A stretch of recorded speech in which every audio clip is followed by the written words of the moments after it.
Master Jet, pag AO pala every year nilalagdaan. Akala ko one-time approval na yun, tapos carry on na the next succeeding years until the last term of the current president.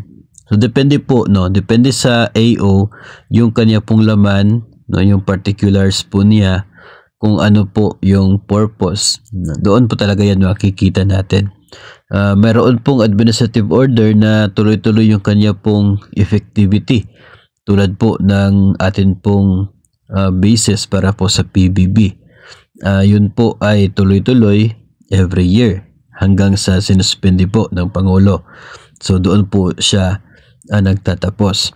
Pero ito pong sa issue kasi ng SRI, na Service Recognition Incentive, very po particular yung AO sa mga nagdaang taon. Yung last time, SRI 2023, no? Sa memo mismo ay sinasabi na intended yun para sa payment ng SRI for the fiscal year 2023. So dahil po sa paglagay ng fiscal year 2023 at wala ng dugtong, doon po ang basis kung bakit every year ay maglalabas ng bagong administrative order. Kung sinabi po doon na para sa fiscal year 2023 and years thereafter, kung ganun po ang nakasulat sa title niya, hindi na po kinakailangan ng AO for 2024 kasi yung previous sinabi na po na and years thereafter. So tuloy-tuloy na po every year yan. Yun na po ang basis unless kung babaguhin po ng Pangulo.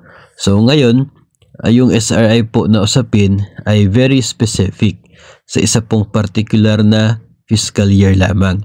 Kaya the following year, hindi mo na pwedeng gamitin na basis yung sa nagdaang taon kasi tapos na yun, no? So kinakailangan ng bagong administrative order na para sa taong yan na magiging basis for the implementation. So ganun po, no?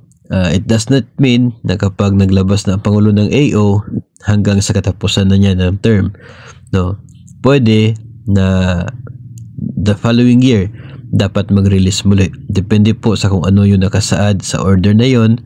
Kung very specific sa isang particular year, then dapat may bago on the following year.